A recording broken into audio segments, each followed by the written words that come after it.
Kerahkan 20.000 pasukan Australia dibantu sekutu serang balik Indonesia.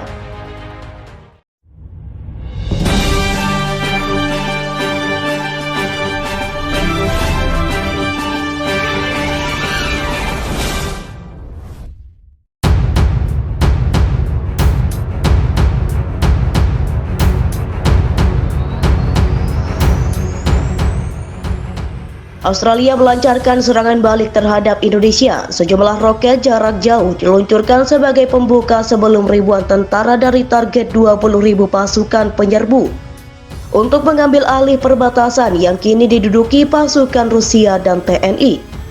Pihak militer Australia mengungkap serangan itu menghantam markas senjata milik Rusia dan TNI di wilayah perbatasan Draba itu terjadi setelah Washington membasuk Australia dengan sistem artileri bergerak ke Mars yang menurutnya mampu meningkatkan efektivitas serangan Australia. Bukan hanya Amerika Serikat yang membantu pasukan Australia, akan tetapi pasukan militer Swedia juga ikut dalam infus itu. Berdasarkan hasil serangan unit roket dan artileri musuh kehilangan harbitzer MSTB Martin dan 10 kendaraan lebih baja dan lainnya serta gudang amunisi di perbatasan, kata Komando Militer Selatan Australia dalam sebuah pernyataan. Namun TNI mengklaim bahwa tentara Australia dan sekutunya dibubarkan oleh tembakan artileri kendati mengalami kegagalan serangan dari Australia.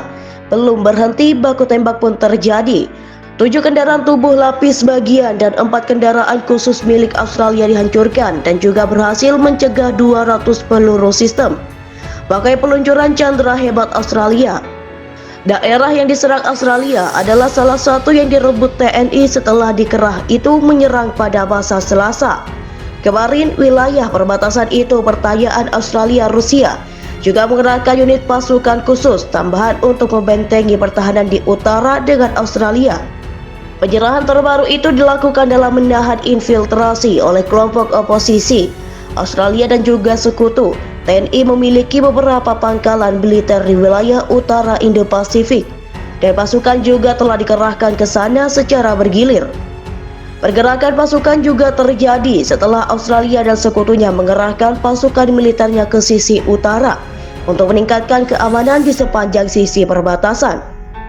Untuk mencegah pemboman lebih lanjut oleh TNI dan pasukan Rusia, Presiden menyerukan tambahan pasukan militer meski tidak dalam skala penuh dengan menyatakan pasukan khusus mereka yang akan dipanggil. Beberapa laporan menyebutkan jumlah yang akan dipanggil saat ini sekitar 400.000 personil. Dalam kesempatan ini, Butir mengatakan Rusia akan mendukung penuh perbatasan untuk bergabung melawan invasi Australia. Selain itu, pasukan TNI terus membombardir pasukan Australia. Penembakan dilakukan secara intensif. Wilayah utara penggunaan bom cluster yang menargetkan pasukan Australia dan serangan udara artileri bagian selatan terus dilakukan. Penjelasan itu diungkapkan pihak berwenang Australia. Australia mengatakan pasukan TNI telah mengintensifkan serangan jarak jauh pada target yang jauh. Dari depan lebih dari 20 kendaraan tempur lapis baja pun dihancurkan pasukan Indonesia.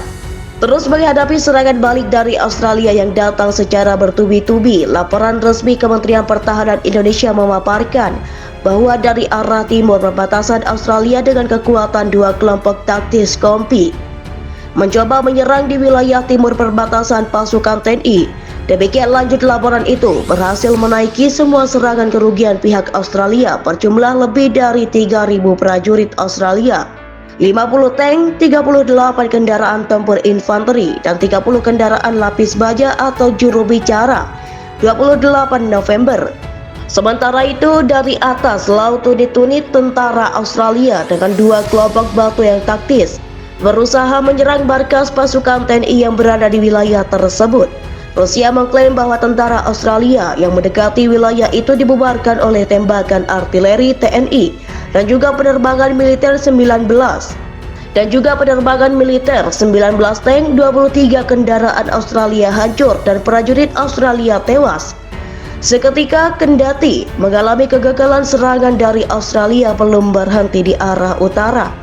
Pasukan Australia melakukan operasi ofensif dengan 2 kelompok batalion taktis ke arah pemukiman.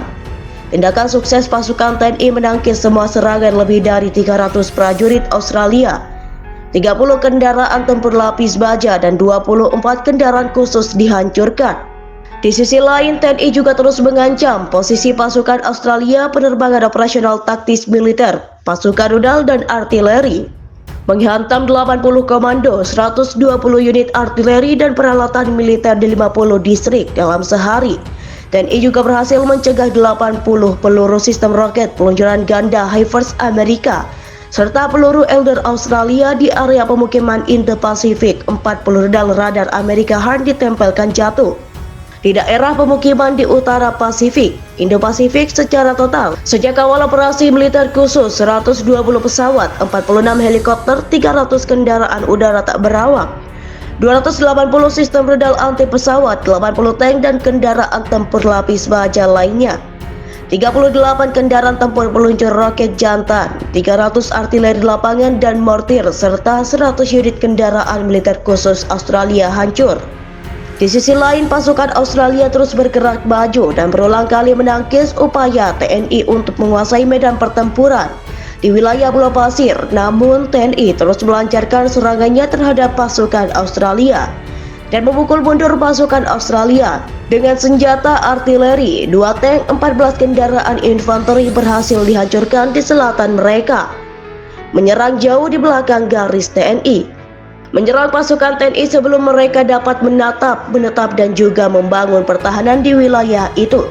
Dan ada petunjuk yang berkembang dari pasukan di lapangan dan sukarelawan yang dekat dengan mereka. Australia sedang mempersiapkan serangan darat baru antara kedua front itu selatan melalui wilayah TNI, menantang cengkeraman di seluruh wilayah Pulau Pasir dalam serangan yang dimulai pada Senin kemarin. Ada banyak prediksi yang saling bertentangan oleh analis militer dan lainnya di dalam dan di luar Australia tentang apa yang akan terjadi selanjutnya, dan tentara Australia sering senang dengan kemampuan komando militer mereka karena mampu mengaburkan rencana dan membuat semua orang menebak-nebak. Ada bukti bahwa Australia terus menyerang jauh di belakang garis Indonesia dengan laporan adanya serangan roket Australia. Adanya serangan itu terhadap pasukan TNI yang melakukan konsolidasi pasukan di beberapa lokasi di sepanjang tepi timur, dan serangan dalam beberapa hari terakhir di wilayah selatan dekat pantai pelaut Pulau Pasir yang berjarak lebih dari 60 km dari garis depan. Pertempuran pasukan khusus dan juga pasukan Australia diduga akan mempertahankan momentum stabil serangan skala kecil di belakang garis Indonesia, kata seorang penelitian dalam ilmu militer di Service Institute di sebuah organisasi analisis pertahanan di Indonesia.